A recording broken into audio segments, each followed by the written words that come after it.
آپ کو افسوس ہوگا اتراکھنڈ میں یونیفارم سول کوڈ نافذ کر دیا، UCC یونیفارم سول کوڈ، ایک جیسا قانون، سارے دھرم والوں کا ایک ہی جیسا قانون۔ نکاح کیسے ہوگا؟ سب کا ایک جیسے ہوگا۔ طلاق کیسے ہوگی؟ سب کی ایک جیسے ہوگی۔ قرآن کے طریقے پہ نہیں ہوگی، شریعت کے طریقے پہ نہیں ہوگی، حدیث کے طریقے پہ نہیں ہوگی، ایک ہی جیسے سب کی ہوگی۔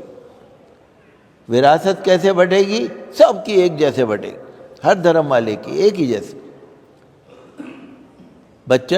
بچے کو لینے کا کیا طریقہ ہے، بچے کو پالنے کا، یہ سب سرکار طے کرے گی۔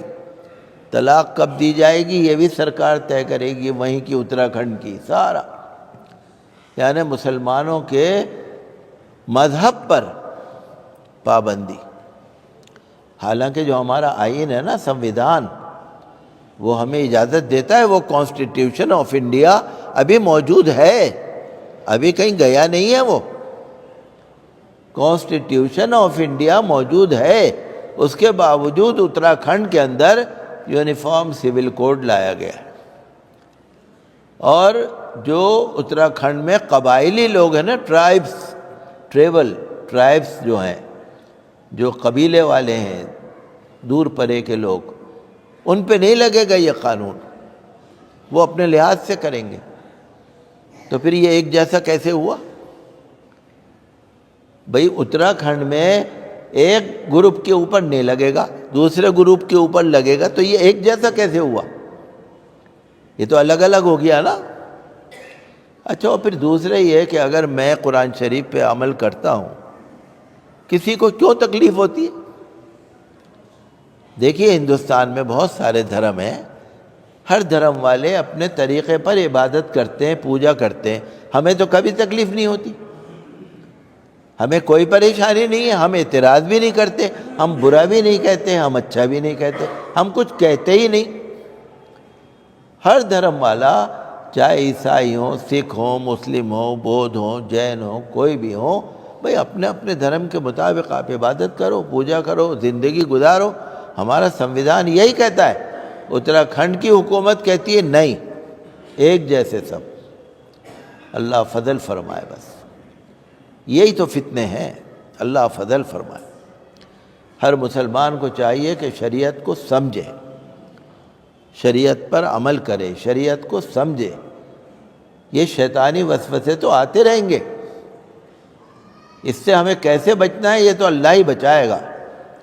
ہمیں اپنے دین پر قائم رہنے کی ضرورت ہے، سمجھنے۔ افسوس تو یہ ہے نا کہ ہمارے نوجوانوں کو دین آتا ہی نہیں، یہ تو افسوس ہے نا۔ آنے والے زمانے میں ایسا ایسا ہوگا، یہ ہوگا، یہ ہوگا، یہ ہوگا۔ فتنے کا مطلب یعنی آزمائش، اللہ کی طرف سے آزمائش آئے گی۔ تو حضور صلی اللہ علیہ وسلم نے فتنوں کا ذکر فرمایا کہ کیسا کیسا وقت آنے والا ہے۔ تو صحابہ کرام رضی اللہ عنہم اجمعین نے حضور صلی اللہ علیہ وسلم سے پوچھا کہ حضور، یہ تو آپ نے بتا دیا کہ یہ ایسا ایسا ٹائم آنے والا ہے، اس سے بچنے کا کیا راستہ ہے؟ اس سے خلاصی کا کیا راستہ ہے؟ تو حضور صلی اللہ علیہ وسلم نے فرمایا کہ قرآن کریم، قرآن کریم ہر فتنے سے، ہر امتحان سے بچنے کا راستہ ہے قرآن کریم۔ یعنی قرآن کریم میں اس کی ہدایت اور رہنمائی موجود ہے۔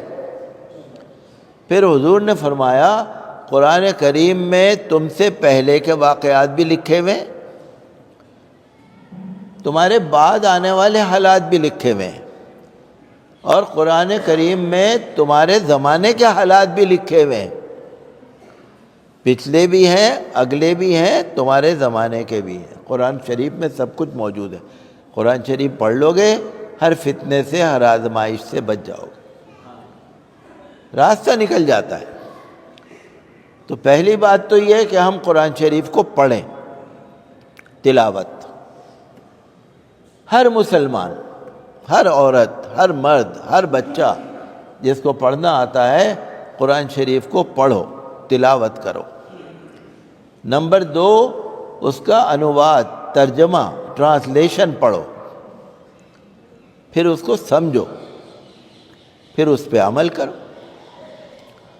آج کل ہم لوگوں نے تو آسان بنا دیا نا، بھئی اپنے بچے کو قاری صاحب کے پاس بھیج دیا، انہوں نے قرآن شریف اس کا پورا کرا دیا، آپ نے قاری صاحب کو مٹھائی دے دی، بات ختم۔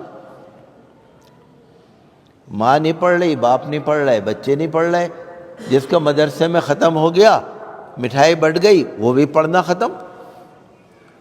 یہ نہیں ہے، ہر وقت صبح شام ہر مسلمان کو قرآن شریف پڑھنا بھی چاہیے، سمجھنا بھی چاہیے۔ چاہے ایک ہی پنہ روز پڑھیے آپ، چاہے 2 آیتیں روز پڑھیے، اور پڑھنا نہ آتا تو پڑھنا سیکھ لو، اور نہیں پڑھنا آتا تو کسی سے پڑھ کے سن لو۔ تو یہ چیز ہمارے لیے بہت ضروری ہے۔ حضور نے فرمایا تمہاری ہر چیز کا حل قرآن شریف میں موجود ہے۔ اور جیسے ماشاءاللہ آج آپ دیکھ رہے ہیں کہ شعبان کی 1 تاریخ ہو گئی، شعبان کے مہینے کی آج 1 تاریخ ہے، اور یہ مبارک مہینہ شروع ہو گیا۔ شعبان کا مہینہ بہت مبارک۔ حضور صلی اللہ تعالیٰ علیہ وسلم اور صحابہ کرام کے اندر بہت زیادہ عبادت کا جذبہ ہوتا تھا ان دنوں میں۔ حضور میں تو ہوتا ہی تھا، لیکن صحابہ کرام میں ہوتا تھا۔ جب شعبان کا مہینہ آتا تھا ایسا لگتا تھا کہ ان کے اندر کوئی روحانی انقلاب آ گیا، زیادہ سے زیادہ قرآن پڑھتے تھے صحابہ کرام، زیادہ سے زیادہ روزے رکھا کرتے تھے، زیادہ سے زیادہ رمضان شریف کی عبادت کے لیے اپنے آپ کو تیار کیا کرتے تھے۔ یہ بھی تو تیاری ہے نا، بھئی آپ رمضان شریف سے پہلے روزے رکھنے کی عادت ڈال لیں گے تو رمضان میں آپ کو مشکل نہیں پڑے گا نا۔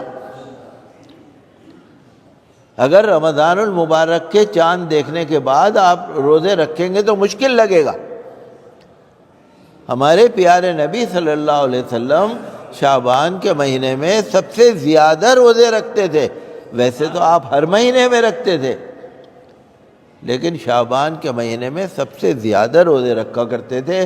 ایسا لگتا تھا کہ آپ پورے مہینے شعبان کے روزے رکھتے تھے، اور قرآن شریف کی تلاوت۔ اور صحابہ کرام بھی حضور صلی اللہ علیہ وسلم کو دیکھ دیکھ کے اور سن سن کے ان سے جوش۔ حضور نے فرمایا شعبان کا مہینہ بہت اچھا مہینہ ہے، یہ رجب اور رمضان کے بیچ میں آتا ہے، رجب اور رمضان کے بیچ میں۔ یہ بھی فرمایا لوگ اس کو غفلت میں گزار دیتے ہیں، لوگ اس کو غفلت میں گزار دیتے ہیں۔ میں روزے رکھتا ہوں اور اس مہینے میں اللہ کی بارگاہ میں نامہ اعمال پیش ہوتا ہے، ہمارے اعمال پیش ہوتے ہیں اللہ کے سامنے۔ حضور نے فرمایا میرا یہ جی چاہتا ہے کہ جب میرا عمل اللہ کے سامنے پیش ہو تو میں روزے سے ہوں۔ تو روزہ بہت بہترین عبادت ہے۔ تو شعبان کا مہینہ جیسے آ گیا، آج ماشاءاللہ 1 تاریخ ہو گئی، اور 13 فروری کو جمعرات کے دن شب برات۔ دیکھیے کتنی تیزی سے دن گزرتے ہیں۔ پہلے رمضان شریف کا مہینہ آیا، 1 روزہ گزرا، 2 روزے گزرے، ختم۔ پھر عید آئی، پھر بقرہ عید آئی، پھر محرم آیا، پھر ربیع الاول آئی، پھر سب رجب آ گیا، شعبان، پھر رمضان شریف آ گیا۔